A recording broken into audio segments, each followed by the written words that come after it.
Suspense.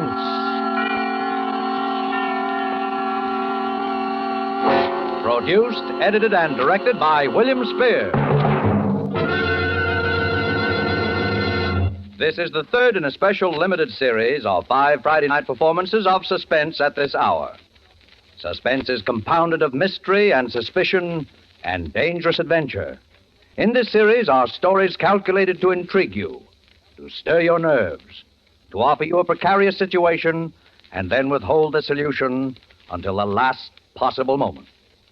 Tonight from Hollywood, we bring you Mr. Dan Duryea as star in The Man Who Couldn't Lose, a radio play by Emil C. Tepperman.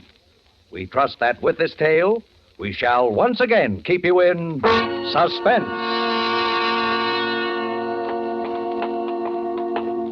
You feeling all right now? Sure. I feel swell. You better not talk anymore, though. Why not? I got nothing to worry about. That's what I'm telling you. Something's happened to me. I'm not scared. It's just like old man Morsley said.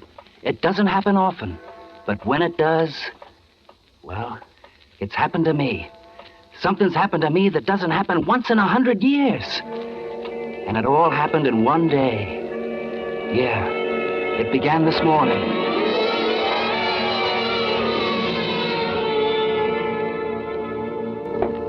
Leonard. Now, don't you try to kid me. You're not asleep. Get up. Sure. Okay. I cook your breakfast. I come home and cook your dinner. In between, I work behind that counter all day until I'm so tired I can't hardly stand up. The least you can do is get up and drive me to work. Sure, I will. And what do? Nothing. Now, listen, Celia. You don't call what you do work, I hope. When did you last sell an insurance policy? When? I'll bet you can't even remember. I'm sure I can't. All right. And when you do get up enough energy to sell one once in a while, I never see the money. Horses, sweepstake tickets, the numbers, anything just so long as you gamble it away. But do you ever bring $1 home? Not that I ever hear anything about. Oh, shut up. Don't you tell me to shut up, Leonard Snell. I pay the rent when it gets paid. I pay the grocery bills. I pay for everything. You'd think at least I get a little appreciation once in a while. I appreciate it. I hear about it enough. Well, then why don't you do something about it? Listen, Celia, I don't feel so good today. Sure. That's what you always say every time anybody talks about work. But I'm sick and tired of it. You promised you were going to get a job this week, and you're going to do it. Celia, there's something I got to tell you. Oh, I suppose you want to wheedle some money out of me again. Well, if you can't even keep a little lunch money in your pocket, No, listen, it's more than that. Oh, it is it? I suppose you got another hot tip on the races. Well, if you think I'm going Will you shut up? Hey, what's the matter with you? Listen, Celia. I've sold quite a few insurance policies in the last 6 months. Oh, you have you? Well, where's the money? Don't you try to pull that on me. You're going to get a job. All right. I spent the money. On the races. Yeah. Only it wasn't all my money. What do you mean? I mean, I'm $1,800 short. And this is the last day to settle up my accounts with the company. You stole it. I thought I was going to get it back and make a killing. I had some tips that were supposed to be sure things. Oh, I get it. $1,800. Quite a coincidence, isn't it? All right. $1,750. What's the difference? And it just so happens that I have $1,800 in a safe deposit box that Aunt May left me this spring. Quite a coincidence. Celia, I got to get that money back to him today. Well, I don't believe a word of it. And you're not going to get that money. If I don't, they can send me to jail. And if I did believe you wouldn't get it. Maybe a few months in jail would teach you a little consideration. You know I got to have an operation sometime this fall. You think I want to go into a charity ward? And who'd pay the rent while I was sick? They can give me 5 years. You're just a little too cute, Mr. Snell. You've had your eye on that money ever since you heard I got it. But you're not going to get it. Why do you think I wear the key to that safe deposit box around my neck? Celia? I suppose you think I haven't noticed. Now, look, Celia, look. I suppose you think I don't know all those times you tried to get that chain off my neck when you thought I was asleep. Yeah, but... Well, I wasn't quite as sleepy as you thought, mister. All right. Celia. And don't you think you can wheedle it out of me? Get away from me. Len, take your hands off.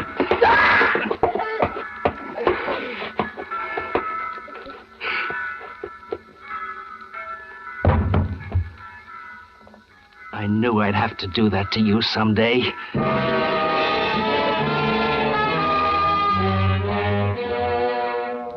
I bent over her. She was dead, all right. The key was on that little chain around her neck, just like it had always been. I yanked on the chain. It snapped. And the key came way in my hand. I shaved, got dressed, then I went through her purse.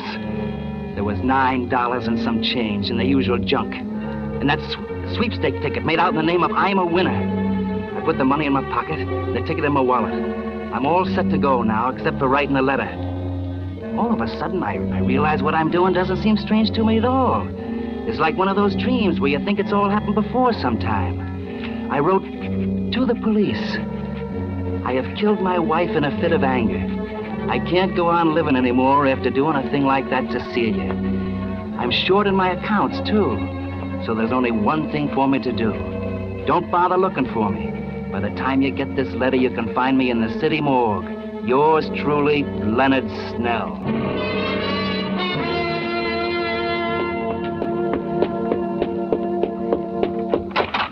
Leonard! Oh, Leonard! Good morning, Mr. Morsley. Leonard, I've just had some great news. I knew you'd want to hear about it right away. Well, I'm in sort of a hurry this morning. All Mr. right, Morsley. but wait till you hear this.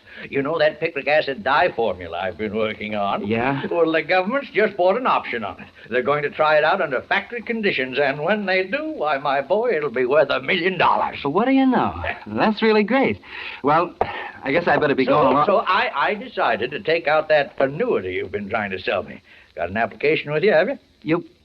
Oh, yeah, sure. Go on inside. Hello there, Leonard. Good morning. Why, my land, you look as though you'd just seen a ghost yourself. He just sold a policy. You don't sell them like that every day, do you, my boy? What's that first premium? About $3,400, isn't it? Yeah. Well, there's a nice commission in that, Leonard? About, $1,800, isn't it? Yeah? Yeah. 18. Well, Leonard certainly deserves it. He works very hard. I see him coming home every evening with that briefcase and all those papers under his arm. Oh, I'm sure he works hard, but perhaps I'm a little more observant than you, dear. Oh, sit right down there, my boy. Okay. Watch out for those bottles behind you, though. That's picric acid. Uh-oh. What do you mean? You're more observant than I am. Most of those papers are the racing forms, aren't they, Leonard? Well, You know, I've been watching you, Leonard. Yes, you've had a hard time, but you're a gambler. You believe a lot in luck. Well, sir, now I've got a theory about luck. when were you born?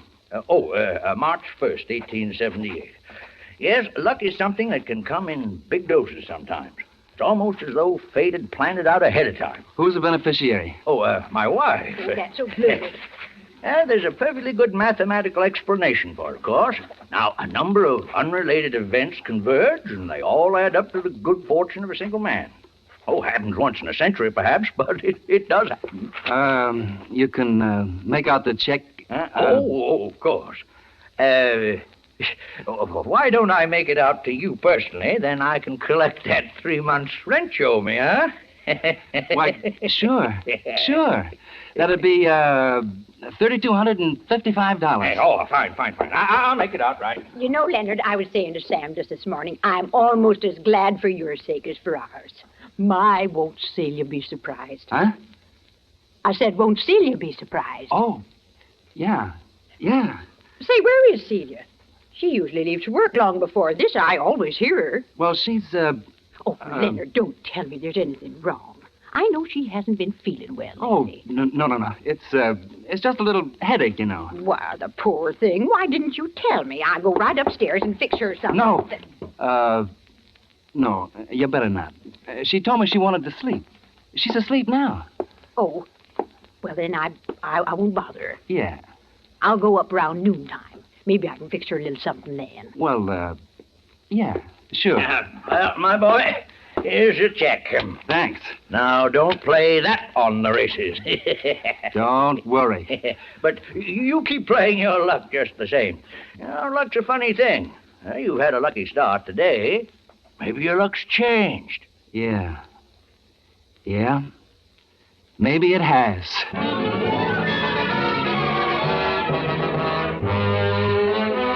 Why couldn't he have signed it yesterday? That's all I could think of for a couple of minutes. Why couldn't he have signed it yesterday? But it was done now. I get in the car and drive downtown. First, I go to Celia's bank, and I get that $1,800 out of the deposit box. Nobody says a word. Then I drive over to Morsley's bank and cash his check. I've got over $5,000 now. That's pretty good for a guy that started out the day by being $1,750 in the hole. I drive over towards the park. A clock in a jewelry store says 10:15. 10:15. That was plenty of time. At the park, I stop and give the once-over to the bums sitting around on the benches in the sun. There's always a bunch of them there. Pretty soon I see a guy that looks about right. Hey, you. Me? Yeah. You want to make $5? You mean the job? You won't have to strain yourself. I just hurt my wrist and I can't drive. I got to go uptown and meet a guy. You want to drive me? Oh, okay. You got a license? Yeah, I got a license. Let's see it. Okay. Yeah. Floyd Eustace. Omaha, Nebraska. You're kind of a long ways from home, aren't you? Yeah, but it's okay to drive within this state if you got a licensed driver with you. Okay, Floyd Eustace. You'll do.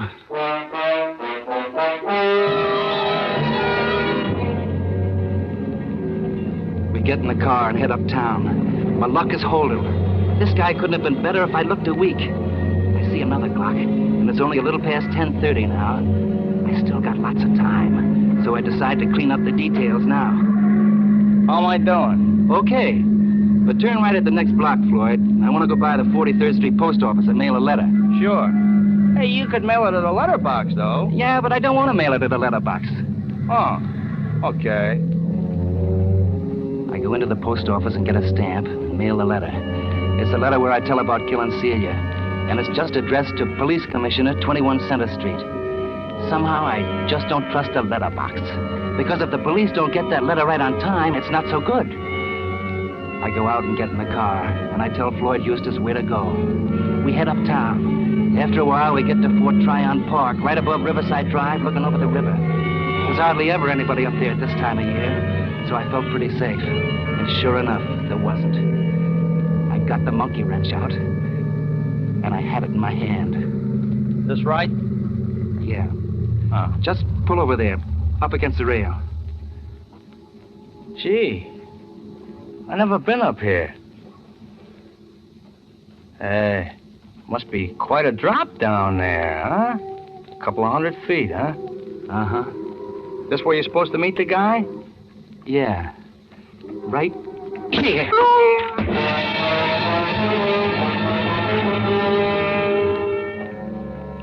I dragged him into the back seat and took off all his clothes, and then all mine. I changed clothes with him right down to the underwear and socks. I put all my papers in his pockets. My license, old man Morsley's application, my wallet, the works. Then I dragged him up front again in the driver's seat. I propped him there with his arms through the wheel so his head would go through the windshield. I had to be sure they'd say it was me, nobody else. Then I put her in gear and let her go.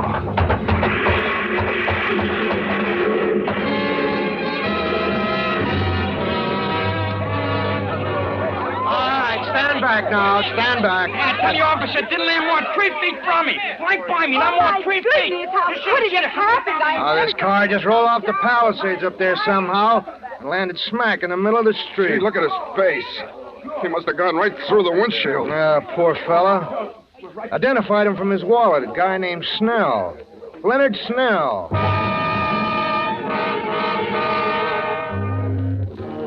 I was free. I was free of Celia and all her bellyaching. I was free to do anything I wanted. I had $5,000 in my pocket, and the cops had Leonard Snell's body down at the morgue, just like I told them they would in the letter. My luck was holding but good. I went over to the 181st Street bus station. There was a bus leaving for Boston in 20 minutes. I bought a ticket. Then I got a paper on the corner, went into the lunchroom, and sat down at the counter. What's yours? Scrambled eggs with bacon, French fries, orange juice, and coffee. And I gotta catch a bus. It won't take long, will it? No longer than it takes an egg to scramble. Whoop. Excuse me. That's all right, Mac. I like to read a newspaper while I eat myself. Uh-huh. Kind of aids the digestion, I find. Yeah. Mm-hmm. Here's your orange juice. Thanks. Some guys have all the luck, don't they? Huh? I said some guys have all the luck. I was just noticing in your paper there about those Irish sweepstake winners. Oh, yeah. Yeah. Some guys What's the matter? You feel bad? have all the luck.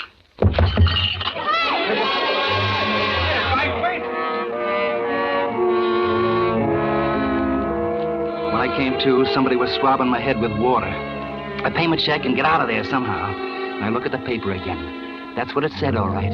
I'm a winner, draws favorite in Irish sweeps. My ticket. And it went on to say how it was worth at least $40,000, maybe $150,000 if the horse won. And all of a sudden, I was standing there and cursing and swearing at Celia, right out loud, just as though she was alive. Till I see some people are staring at me, and I stop. Because if it hadn't been for her, I'd have $40,000. $40,000! And now that $40,000 was just a one-way ticket to the hot seat, because that $40,000 belonged to Leonard Snell, and that Irish sweep ticket was in Leonard Snell's wallet, and Leonard Snell's wallet was in the pocket of that bum that was supposed to be me. By now, the cops would have it along with the rest of Leonard Snell's stuff down at headquarters after they'd put the body in the morgue. If you've ever kissed off $40,000, you know how I felt. But what was the use? Well, I still have my $5,000 and a bus ticket to Boston. You can't get all the breaks all the time, was what I figured then. So I got on the bus. Plenty of seats in the rear. This seat taken? No, not at all. Sit right down. Thanks. Oh, well. Somebody must be feeling pretty good this afternoon. Huh? The guy that's got the I'm a winner ticket in the sweeps. I see it says there they'd pay him $40,000 for it right now. $40,000. Yeah. I'd sure like to be in his shoes, wouldn't you? Yeah. I see it says... Here, you want to read it? Well, you don't need to get sore. Skip it. Holy... Board, all aboard. Hey, stop! Let me out of here. I gotta get out of here. Well, make up your mind. I don't have to make up my mind, brother. I don't have to make up my mind. It was right then I got the idea what was happening. It was just like old man Morsley said. It may only happen once in 100 years, but it was happening to me. My luck was riding high. And when your luck is like that, you just can't lose. Because there it was, right in the paper again, on page 3. Freak explosion in Brooklyn kills 3. And it was my house. And the people killed were Morsley and his wife. And Celia. They thought it was caused by old Morsley's chemicals or something. I don't know, and I didn't care. All I knew was they thought Celia had been killed by the explosion and the fire, and I was in the clear. I could walk into the police station and get my sweepstake ticket. You collect that $40,000, it'd be set for life. I knew just what I was going to tell them. It was a lead pipe cinch. I was walking on air all the way to the police station, and I was going up the steps. And then I stopped. Because I just remembered something terrible. And if I'd remembered it 10 seconds later, I'd have walked right into the electric chair. I remembered the letter. I was licked. By morning, the cops would have that letter in my own handwriting, over my own signature, telling how I'd killed Celia. That letter that I'd taken all the trouble to mail at the 43rd Street post office so it'd be sure to get off all right. I felt even worse this time than I had before, because it seemed like I'd almost had that money right in my hands. I was pretty shaky. I went into a bar to get a drink. Yes, sir, what'll it be? Double shot. All right, sir. Little chaser on the side? No. That'll be $1. Leave the bottle. Yes, sir.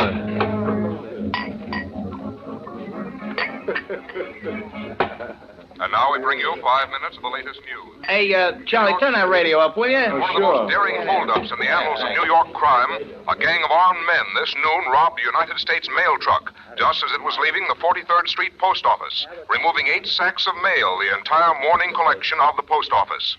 Apparently, the gunmen were after a shipment of currency destined for the Federal Reserve Bank. But according to officials, the joke is on the gangsters. All they got was the regular mail. Hey, you didn't pay me. The holdup staged in broad daylight. Wait, you got change? Keep it. Keep the change. Several of whom admitted they... I knew it had happened now. I couldn't lose. I simply couldn't lose. Because those mugs that stuck up that mail truck had got my letter. Nothing in the world could stop me now.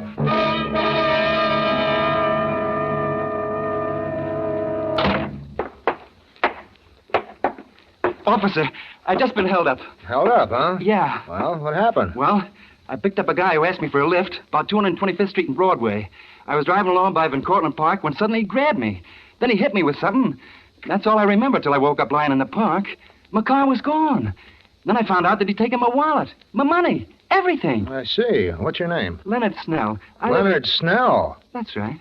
Oh, say, Lieutenant. Yes? This gentleman is Mr. Leonard Snell. He was held up this morning. His car was stolen. Oh. Just step in here, will you, Mr. Snell? Why, sure. Sit down. Thanks. I've got some news for you, Mr. Snell. Did you find my car? Well, yes. The fellow didn't get far. He drove off the cliff at Fort Tryon Park. He's dead. For a while, we thought it was you. But, that wasn't what I was going to tell you. Well, what was it? You haven't seen the papers today? Not since this morning. What? I've got some good news and some bad news for you, Mr. Snell. Maybe I better tell you the bad news first. It's pretty bad. Go ahead. Your wife was killed this morning, Mr. Snell, in a fire at your home. My wife? Killed? Celia. And this probably won't interest you much under the circumstances, Mr. Snell, but you've drawn a ticket worth $40,000 in the Irish sweepstakes. Celia. Well, to win the Irish sweepstakes and then lose your wife the same day. Some people sure have all the hard luck in the world.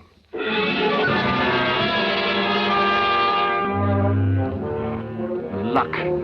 Within about 15 minutes, more things were happening to me that could happen to most guys in a dozen lifetimes. And then comes the jackpot I've been waiting for. Will you hold it, Mr. Snell? Just hold that pose right there. If you care to make Just a statement, one more Mr. now. Snell, would you mind telling the public how you feel? Please, fellas. Please. I hate to trouble you at this time, Mr. Snell, but the syndicate I represent is prepared to offer you $40,000 in cash for your sweepstake ticket. I got the money right here in cash. All right. I don't care much about the money, though. Now.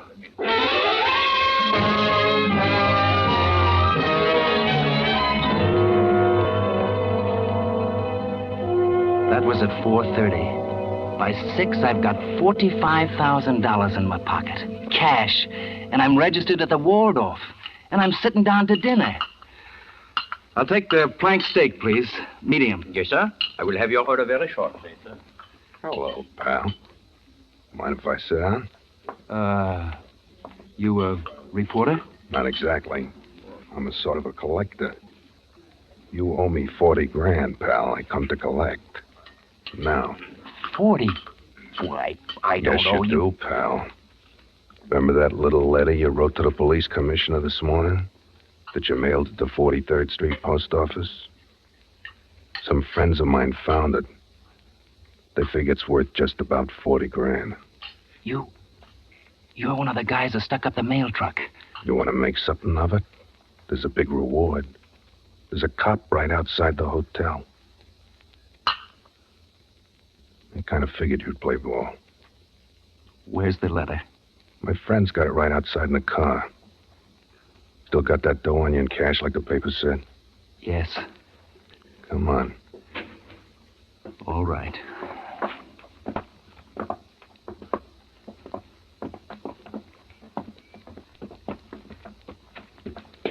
You're a pretty lucky guy at that, pal. Suppose somebody else had got that letter. Shh. Don't worry, pal. Your secret is safe with me. Here's the card. I think he's acting real reasonable, too. Hey, get up the cash, pal. You recognize the letter, don't you? Here's your money. And here's your letter. Only don't try anything funny because we still know what that letter says. And the cops could always dig up the body and find out how your old lady really kicked off. Good night. I think he gets the idea. So long, pal. So long. It is. Officer, those are the gangsters that held up the mail truck. I saw them this afternoon.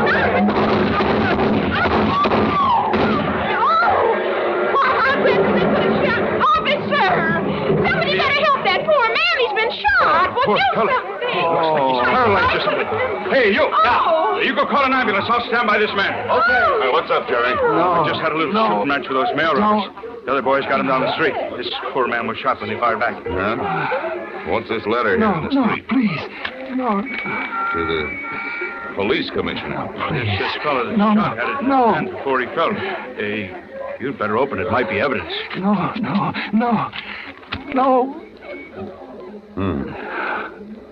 You better put a guard on this fellow at the hospital, Jerry. Right, sir. From the looks of this letter, he's going to stand trial for murder.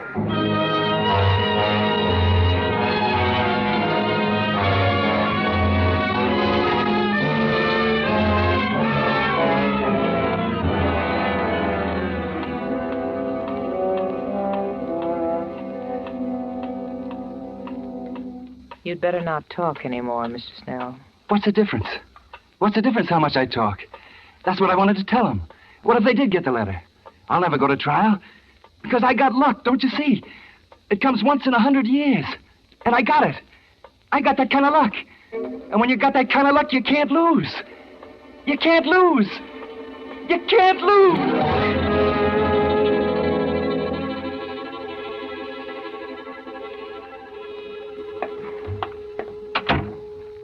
Oh, hello. Hello. You still here? Oh, I gotta guard that fellow Snell as long as he's here in the hospital. Yeah, but did you ever see the like of it? I don't suppose one man ever had so much luck in one day in the whole wide world. I guess his luck is played out now, all right, though. Funny. He said you can't lose. Yeah, well, he's wrong. He's wrong there, because that lad's gonna fry just as sure as my name is Jerry Maloney. No, you're wrong, Jerry. His luck is still good. Huh? He's dead.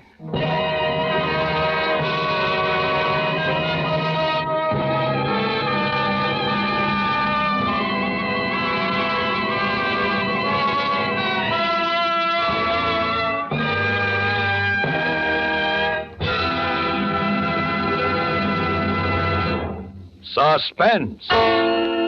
Produced, edited, and directed by William Spear. Tonight you heard Mr. Dan Duryea as star of The Man Who Couldn't Lose. This was the third in a limited series of 5 Friday night performances at this hour, which will present radio's outstanding theater of thrills, Suspense. Appearing with Mr. Duryea were Lucille Meredith, Cathy Lewis, Jeanette Nolan, John McIntyre, Elliot Lewis, Joseph Kearns, Jerry Hausner, Frank Albertson, Jack Crucian, Dick Ryan, Hans Conried, Ed Max, Frank Goss, and Jack Webb. Music for Suspense is under the direction of Lud Gluskin, with original music composed by Lucien Morawek. Next Friday, same time, Boris Karloff will be our star in a famous story by John Collier. Don't forget, next Friday, same time, listen to Suspense.